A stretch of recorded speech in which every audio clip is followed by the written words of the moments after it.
Chào mừng quý vị đang đến với bản tin thời sự quốc tế trên kênh FBNC với những tin tức nổi bật sau đây. Nóng, trên sắc cơ Mỹ có động thái đáng chú ý khi Trung Quốc tiến hành 3 cuộc tập trận chiếm đảo Đài Loan. Hải quân Mỹ mở phòng thí nghiệm để thử vũ khí laser tối tân. Ở một diễn biến khác, Chủ tịch Tập nói gì với Tổng thống Putin trong cuộc gặp trực tuyến mới đây? Nga thử tên lửa chống ngầm mới nhất từ khinh hạm nguyên soái ở biển Nhật Bản. Một số thông tin đáng quan tâm khác, có phải Trung Quốc, Triều Tiên đang khai thác lỗ hổng phần mềm của các gã khổng lồ công nghệ? Litva bất ngờ rút hết nhân viên ngoại giao khỏi Trung Quốc. Omicron có thể thế chân Delta thống trị châu Âu kể từ tháng 1 năm 2022. Tất cả sẽ được gửi đến quý vị ngay sau đây.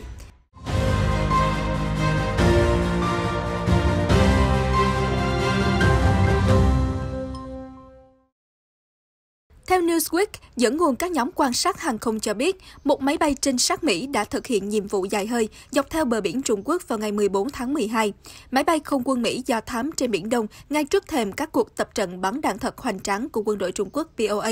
Cuộc tập trận có thể nhằm chuẩn bị cho xung đột với Mỹ liên quan vấn đề eo biển Đài Loan. Theo sáng kiến theo dõi tình hình chiến lược Biển Đông, một tổ chức nghiên cứu thuộc Đại học Bắc Kinh chuyên theo dõi hành động quân sự Mỹ, máy bay trinh sát RC-135W Rivers Joint đã tung hành khu vực ngoài khơi tỉnh Quảng Đông và Hải Nam trước khi bay ngang qua đảo Hoàng Sa thuộc chủ quyền Việt Nam nhưng bị Trung Quốc chiếm đóng trái phép. Theo dữ liệu hàng không, máy bay do thám Mỹ khởi hành từ căn cứ Kadena ở đảo Okinawa, Nhật Bản, sau đó tiến vào Biển Đông thông qua kênh Ba Sĩ ở phía nam Đài Loan. Cùng ngày, 14 tháng 12, Đài Loan ghi nhận 5 chiến đấu cơ của Trung Quốc tiến vào góc Tây Nam vùng nhận dạng phòng không của hòn đảo, có thể nhằm nỗ lực giám sát hành động của chiếc trinh sát cơ Mỹ. Hoạt động trinh sát của Mỹ vào ngày 14 tháng 12 diễn ra khi vào hôm trước đó, Cục Hải sự Trung Quốc cấm thuyền bè đi lại ở một khu vực xung quanh đảo Hải Nam thuộc Biển Đông để tiến hành 3 cuộc tập trận. Chúng dự kiến bắt đầu từ ngày 15 tháng 12. Theo thời báo Hoàn Cầu, ấn phẩm của chính phủ Trung Quốc, các cuộc tập trận của POA dường như bao gồm hiệp đồng tác chiến giữa các nhánh quân về sử dụng Hải Nam để mô tả tấn công chiếm giữ Đài Loan, mặc dù hai hòn đảo khác biệt nhiều về diện tích, hình dáng và địa hình. Tuy nhiên, binh sĩ Trung Quốc sẽ hình dung về Đài Loan và sự can thiệp của quân đội nước ngoài khi tham gia diễn tập, theo chuyên gia nói với Hoàn Cầu. Lực lượng nước ngoài đề cập tới sự giúp đỡ quân sự của Mỹ, Nhật. Gần đây, Ngoại trưởng Mỹ Antony Blinken phát biểu kêu gọi Trung Quốc dừng lại những hành động ngang ngược trên Biển Đông và ở eo biển Đài Loan, đồng thời đề nghị củng cố hợp tác với các nước có cùng chí hướng để chống lại sự bành trướng của Bắc Kinh. Trong khi đó, cựu Thủ tướng Nhật Shinzo Abe nói rằng an nguy của Đài Bắc cũng là an nguy của Tokyo do vị trí địa lý gần gũi. Ông Abe cũng cảnh báo Trung Quốc đánh Đài Loan sẽ là đâm đầu vào chỗ chết do những hậu quả kinh tế thảm khốc mà cường quốc châu Á sẽ phải gánh chịu. Cũng liên quan đến lực lượng quân sự Mỹ, trang tin Defense Post hôm 15 tháng 12 cho biết Hải quân Mỹ vừa mở một phòng thí nghiệm mới tại Bournemouth ở bang California để thử những vũ khí laser tối tân của nước này. Với tổng trị giá khoảng 23 triệu đô la, phòng thí nghiệm tích hợp hệ thống năng lượng là một cơ sở 3 tầng được xây dựng trên diện tích 1.718 m2 dọc theo bờ biển Bournemouth. Theo Hải quân Hoa Kỳ, cơ sở này sẽ giúp họ bắt kịp những tiến bộ công nghệ mới nhất, mở rộng khả năng thử nghiệm vũ khí laser. Ngoài ra, cơ sở sẽ cho phép lắp đặt các hệ thống năng lượng trên mái nhà và bên trong tòa nhà để thử nghiệm và đánh giá hoạt động. Quyền giám đốc kỹ thuật của Trung tâm Tác chiến Hải quân, ông Michael Lechner, tuyên bố ông tin rằng cơ sở mới sẽ cung cấp cho hạm đội những khả năng vượt trội. Theo ông, đây là một bước tiến lớn trong việc hỗ trợ bảo trì và vận hành các hệ thống năng lượng có định hướng. Ở một diễn biến khác, trong cuộc điện đàm ngày 15 tháng 12, Tổng thống Nga Vladimir Putin đã nhận được sự ủng hộ của Chủ tịch Trung Quốc Tập Cận Bình đối với yêu cầu phương Tây đảm bảo an ninh cho Nga. Chủ tịch Tập cho biết ông thấu hiểu những lo ngại của Nga và ủng hộ sáng kiến của nước này. Quan chức Điện Kremlin Yuri Usakov thông tin, hai nhà lãnh đạo cũng chia sẻ chung đánh giá tiêu cực về việc thành lập liên minh quân sự giống như AUKUS của Mỹ, Anh, Úc. Cuộc gặp diễn ra khi Nga, Trung ra sức thắt chặt mối quan hệ giữa lúc căng thẳng chất chồng với phương Tây. Trung Quốc bị cáo buộc vi phạm nghiêm trọng nhân quyền, còn Nga bị giới tình báo cho là sắp tấn công xâm lược Ukraine. Đáp lại, hai nước hàng xóm khổng lồ đều tố cáo phương Tây can thiệp vào vấn đề nội bộ. Quan chức Điện Kremlin cho biết Moscow và Bắc Kinh sẽ phối hợp hành động và có cách tiếp cận phù hợp, đề cao trách nhiệm để giải quyết những vấn đề quốc tế. Trước đó, phát ngôn viên của ông Putin cho hay Tổng thống mong thảo luận với Chủ tịch Tập về tình hình cực kỳ căng thẳng trên trường quốc tế hiện nay, đặc biệt ở châu Âu, khi Moscow là đối tượng cho những hành động cực kỳ hung hăng của Mỹ và NATO. Nga muốn muốn NATO đảm bảo liên minh quân sự phương Tây sẽ không mở rộng hoạt động về phía đông hay triển khai các hệ thống vũ khí nguy hiểm đến Ukraine gây đe dọa Nga. Quan chức Kremlin Ushakov cho biết Nga đã chính thức đề nghị với Mỹ về một cam kết đảm bảo như vậy vào ngày 15 tháng 12.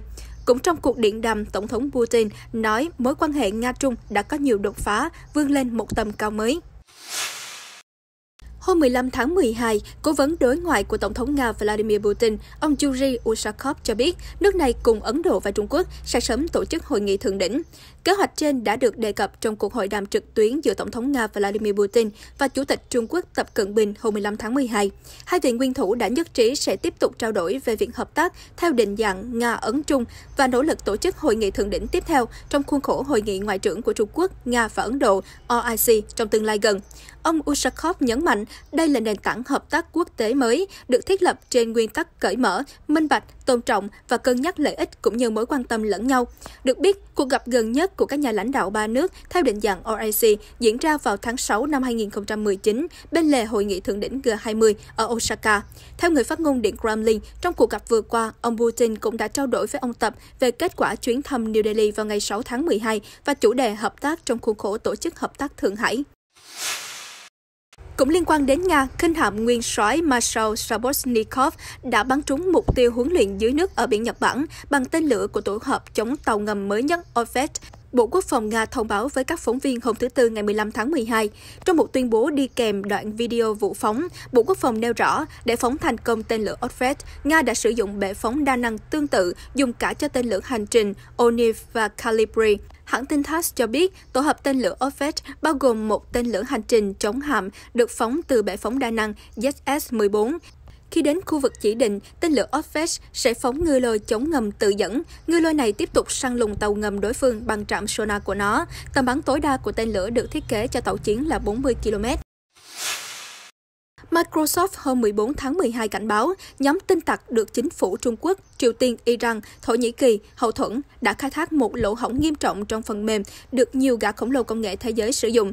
Theo Cơ quan An ninh mạng và Cơ sở Hạ tầng CISA, đây là lỗ hổng phần mềm mới nhất được tiết lộ, có thể ảnh hưởng đến hàng trăm triệu thiết bị trên toàn cầu. CISA đã yêu cầu các cơ quan dân sự liên bang cập nhật phần mềm nhằm đối phó với mối đe dọa. Microsoft và các công ty bảo mật khác cho biết các nhóm hacker Iran và Trung Quốc là những kẻ đứng sau các vụ tấn công mạng khác. Riêng nhóm Trung Quốc đã từng tấn công phần mềm email Microsoft Exchange hồi đầu năm nay. Theo CNN, lỗ hổng phần mềm có tên là Log4j được sử dụng để đăng nhập thông tin trong các ứng dụng. Danh sách các nhà cung cấp phần mềm bị ảnh hưởng bao gồm những gã khổng lồ công nghệ từ Cisco, Amazon Web Service đến IBM. Litva hôm 15 tháng 12 đột ngột rút hết nhân viên ngoại giao khỏi Trung Quốc, không lâu sau khi Bắc Kinh hạ cấp quan hệ giữa hai nước vì xung đột trong vấn đề Đài Loan. Theo Ngoại trưởng Litva, ông Gabrielius Landsbergis, nhà chức trách đã triệu hồi nhân viên ngoại giao ở Trung Quốc để tham vấn. Đại sứ quán nước này trước mắt sẽ hoạt động từ xa. Các nguồn tin ngoại giao cho biết, nhóm 19 người bao gồm các nhân viên ngoại giao Litva và thân nhân đã rời khỏi Bắc Kinh trong vội vã. Trong ngày 15 tháng 12, tòa nhà Đại sứ quán Litva ở Bắc Kinh đóng cửa, không ai trả lời các cuộc gọi đến cơ quan này. Nói với Reuters, Ngoại trưởng Litva cho biết Vilnius không chắc chắn về tư cách pháp lý mà Bắc Kinh dành cho các nhà ngoại giao Litva. Trung Quốc hồi tháng trước đã yêu cầu Litva giáng cấp cơ quan đại diện ngoại giao nước này tại Bắc Kinh từ đại sứ quán xuống văn phòng đại biện. Động thái này diễn ra sau khi Litva cho phép sử dụng tên gọi Đài Loan đặt cho cơ quan đại diện của hòn đảo này ở thủ đô Vilnius, khiến Bắc Kinh phản ứng gay gắt.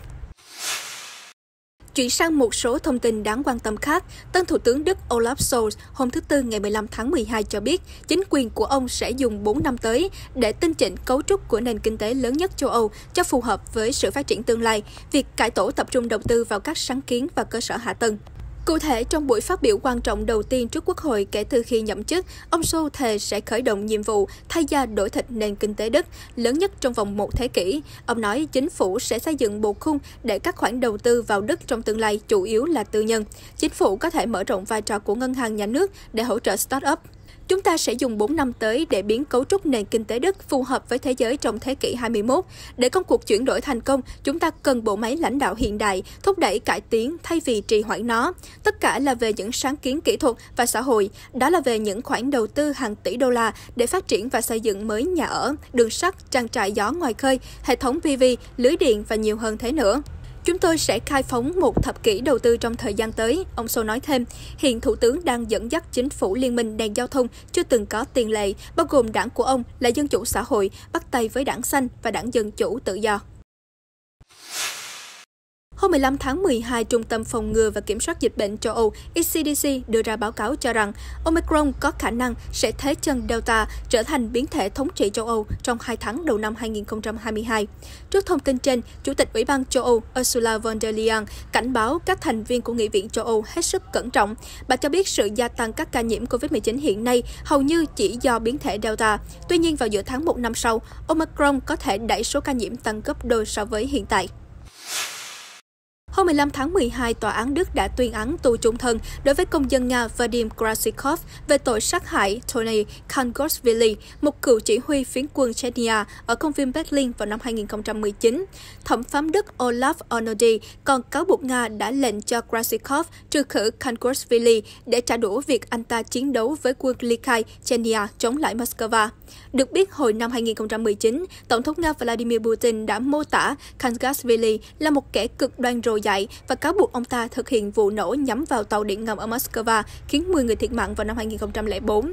Theo TASS, Đại sứ quán Nga tại Berlin cho rằng phán quyết vừa qua của tòa Đức không khách quan và có động cơ chính trị.